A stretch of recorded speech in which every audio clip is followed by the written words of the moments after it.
Hürmetli din kardeşlerim, barımız da bilemiz.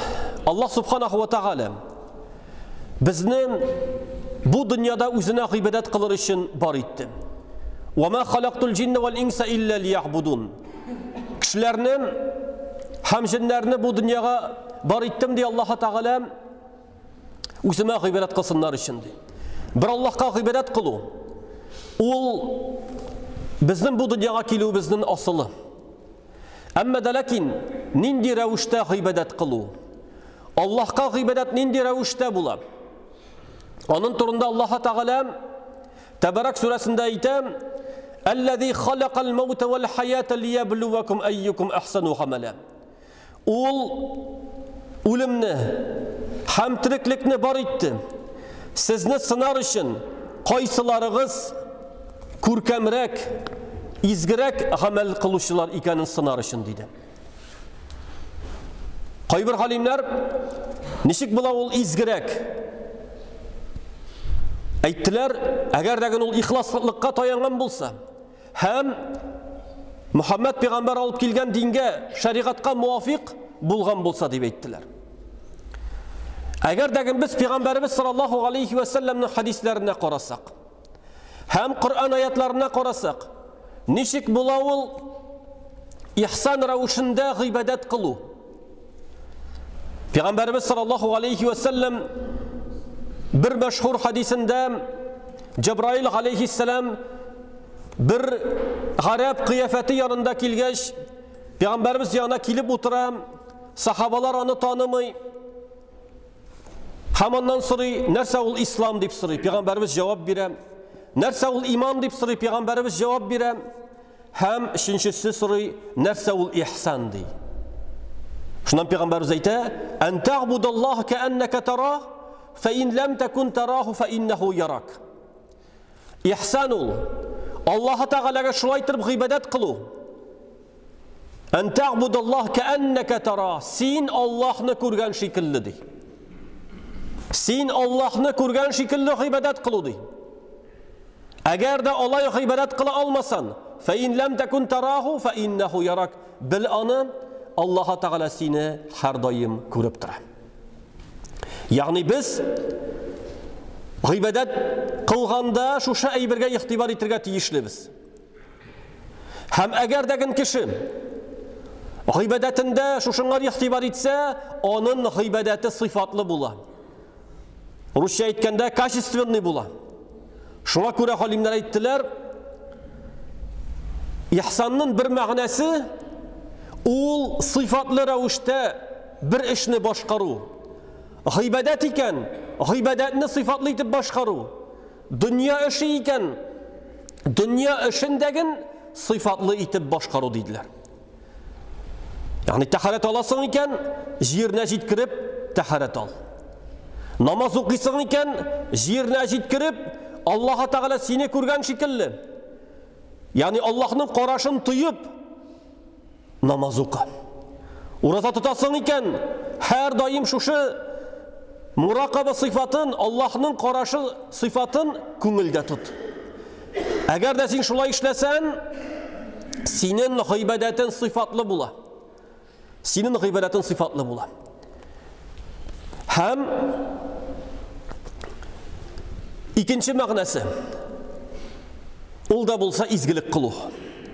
Başkalarga izgilik kılu. İnnallahu yuhibbul muhsinin. Allah'a Teala izgilik kılışlarını yaratam. Hem hatta cennetini degin ezirledi izgilik kılışlarga dey. Allah-u Teala ayta lillezine ahsanu el husna ve ziyade. Kimler izgilik kıldılar? Kimler izgilik kıldılar? Onlarga el husna yani cennet hem üsteme. Ziyade üsteme deyip ayta. Nerse ol üsteme, ol da bulsa, cennette Allah Rabbimizden didarını kuru. Allah'a Teala'nı kuru. Barşalarımızga Allah Subhanahu ve Teala şul bahatga erişirge nasip eyleseydi. Lakin kimlerge dedi? Lillezine ahsanu dedi. İzgilik kılışlarga, Yani izgilik kılışçılar ikkenibizce gıybedette hem kişilerge izgilik kılışçılar. Şuna kurem Peygamberimiz sallallahu aleyhi ve sellem aytti. İnna Allah ketebel ihsane ala kulli şey dedi. Allah Teala izgilikni, yaxşılıkni her bir işke yazdı deyip aytti. Her bir işte. Hem misal getirdi. فَاِذَا ذَبَحْتُمْ فَأَحْسِنُوا الذِّبْحَ وَلْيُحِدَّ أَحَدُهُمْ شَفْرَتَهُ وَلْيُرِحْ زَبِيحَتَهُ dedi. Eğer degin hayvan çalışı bulsağız, onu yaxşı edip başkarığız dedi. Yaxşı edip başkarır için pişaklarınızı yaxşı edip ütkinnegiz. Hayvan gazaplanmasın, kirisince yol etsin deyip aytti. Şuna görem, şunday misal. Yani bir qaraganda qurban çalu, qana qızul, lakin onu yaxşı etip başkarığız deyip aytti Peygamberimiz sallallahu aleyhi ve sellem. Şuna görem, alimler aytam, Müslüman kişisinin turmuşunda ihsan her vakitni bulurga tiyir. Yaxşılık sıfatı her bir işte bulurga tiyir. Sıfat yağından qarasandağın, yani yaxşılık yağından qarasandağın, kaşistıvı yağından qarasandağın, hem yaxşılık kılı yağından qarasandağın. Yani Müslüman kişisi her bir işin yaxşı etip başkarıga tırışırga tiyir. Hatta Peygamberimiz sallallahu aleyhi ve sellem'in şunun meşhur bir hadisi var. İnna Allaha yuhibbu abden İza amele amelen en yutqinahu. Allah Teala yaratan, eğer degin bendem bir işni işlesem, yaxşı etip işlegenin yarata deydi. Yaxşı etip işlegenin yarata deydi. Şuna görem, biz şu sıfatka tırışırga tiyişlibiz. Yani sen birer uyuşmada işlesen, yaki birer vazifanı başkarsan, tırış onu yaxşı etip başkarıga. Tırış onu yerine jetkirip başkarıga. Çünkü Allah Teala ol işni yarata. Ol işni yarata. Biz bit namazga baskanda dağın. Peygamberimiz sallallahu aleyhi ve sellem aytti, saflarınızı tigizlegiz deyip aytaydı. Saflarınızı tigizlegiz. Tigiz etip basabız. Ferişteler Allah karşından içi gidip basalar, şulay etip basığız deyip aytdı.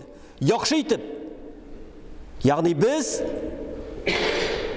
özümüzün başka amellerimizni degin.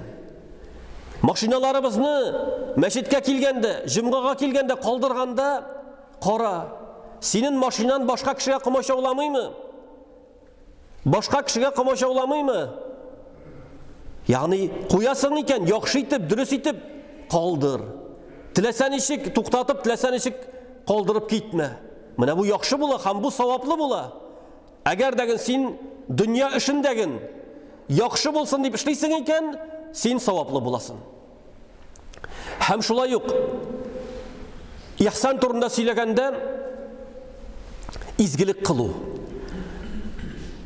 Başkalarga senden yaxşılık kilip dursun. Şuna göre biz Peygamberimizin bir küp hadislerinde şunu göremiz. Kardeşini ışıraşkanda yılmayıp karşı alı ol sadaka deydi. Yani yılmayı dağın sadaka. Birbirine yardım etu sadaka. Transportka oturga buluşkanda onlar oturga buluşu, yaki nesedir alıp koyu ol sadaka. Eğer degin yolda kişiye muhtaç bulsa, ol sadaka. Hazırgi vakitte köp kar yağgan vakitte mümkünçiligin var iken, yol aşasıgın iken kişiler yürüye almagan yerde ol sadaka. Yani izgilik kişilerge yollar bir köp. Hem kişi şunu savapka ümit etip Allah rizalığı için başkarıga tırışırga tiyişli. Eğer degin biz Yusuf aleyhisselam'ın kıssasını qarasak. Yusuf aleyhisselam'ın bir neçe uğrunda Allah Teala minel muhsinin dip atı. Ул изгелек кылучылардан дип атый. Хәтта төрмәгә утыртып куйгач, аның янына ике кеше кергәч, ала инна ланарака минал мухсинин диделәр. Без сине изгелек кылучылардан күрәбез диделәр. Һәм үзләренең төшләрен юрарга сорадылар. Ул чынлап та изгелек кылучылардан иде. Карыйганның тормышына аңар килгән сынаулар, һәм шушы сынауларда ул үзен ничек тотты? Аны нахакка төрмәгә утырдылар. Нахакка төрмәгә утырттылар. Ләкин төш юрауга килгәч, патша төш күргәч, шул төшне юраучыны тапмагач, Юсуф алейхиссаламга килделәр. Юсуф алейхиссалам төшне юрап бирде, һәм үзенең киңәшләрен бирде. Ничек итеп дөрес итеп кылырга үзенең киңәшен бирде. Юк, алар мине төрмәгә утырттылар дип калмады, изгелек кылды. Шулай ук аларга төрмәдән чыккач, аларга ярдәм итер өчен мине җитәкче итеп куегыз. Мине шушы авыл хуҗалыгы җитәкче итеп куегыз, чөнки мин хафизун амин диде. Мин саклый беләм, имин кеше диде. Үзен тәкъдим итте шушы зур вазифаны башкарырга. Ә инде абыйлары белән кыссасында абыйлары нинди зулымлык кылсалар дагы, ул аларны кичерде һәм гафу итте. Кичерде һәм гафу итте. Без аның күрәбез, шуңа күрә ихсан кылу. Ул яхшылык кылган кешегә генә яхшылык белән җавап бирү түгел. Ул сиңа начарлык кылган кешегә дәген яхшылык белән җавап бирү. Һәм Аллаһ субханаху ва тааля Юсуф алейхиссалам турында әйтә, кайчан ул шул зур сынаулар аша үткәннән соң, ул Аллаһка мөрәҗәгать итә. Ва кад ахсана би из ахраҗани минас сижни ва җаа бикум минал бадwi. Аллаһ Тәгалә миңа изгелек кылды ди. Аллаһ Тәгалә миңа изгелек кылды. Ул мине төрмәдән чыгарды ди. Аллаһка кайтара бөтен нигъмәтне. Һәм әтияниләремне, абыйларымны шушында китерде ди. Һәм нәрсәне гаепли? Из назага шайтану бейни ва бейни ихвати. Шайтан безнең арага кирде дип әйтә. Абыйларын гаепләми. Шайтан безнең арага кирде, безнең араны бозды ди. Инна рабби латифун лима яша, иннаху хувал алимул хаким. Аллаһ Тәгалә ул мәрхәмәтле. Аллаһның рәхмәте иге шиксез, әгәр дәген без дөрес итеп муамәлә итә белсәк.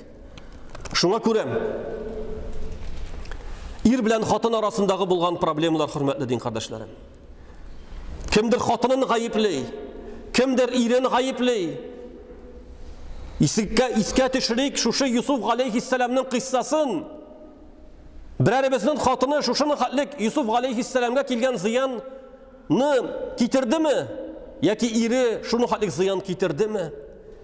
Юсуф алейхиссалам ничек итеп үзен тотты? Һәм Аллаһ Тәгалә аны изгеләрдән санады. Минал мухсинин дип санады. Шуңа күрә бер-беребезнең арасындагы булган яхшылыкны онытмыйк. Бер-беребезгә киресенчә яхшылык эшләргә тырышыйк. Бер-беребезне кичерә күрик. Чөнки Аллаһ субханаху ва тааля җәннәтне әзерләде кемнәр өчен? Казиминал гайза вал афина ханин нас диде. Алар үзләренең ачуларын басалар һәм кешеләрне гафу итәләр диде. Әгәр дәген без шушы сыйфатка ия булсак, без Аллаһның төп максатын үтәгән булачакбыз. Ягъни бер Аллаһка гыйбадәт кылу һәм ул гыйбадәтне җиренә җиткереп башкару, Аллаһның бәндәләренә изгелек кылу. Чөнки Аллаһка без изгелек кылабыз үзебезнең гыйбадәтебез белән. Аллаһ Тәгаләгә без аның әмрен үтибез. Ягъни ихсан кылабыз Аллаһның әмерләрен үтәү белән. Ә инде Аллаһның бәндәләренә изгелек кылабыз. Аларга яхшылык кылу белән, яхшы муамәлә белән. Шуңа күрә, хәтта сүземнең ахырында бер кыссаны искә төшереп китәсем килә. Бер зур галим вафат булгач, аның шәкерте аны төшендә күрә. һәм аны җәннәттә күрә, нигъмәттә күрә. Шуннан соң сорый: "И остазым," ди, "син шушы олы дәрәҗәгә, җәннәткә ирештең, гыйлемең беләнме?" ди. "Кешеләрне өйрәтүең беләнме?" ди. Ул әйтә: "Юк," дип әйтә. "Кешеләргә кылган изгелегем сәбәпле," ди.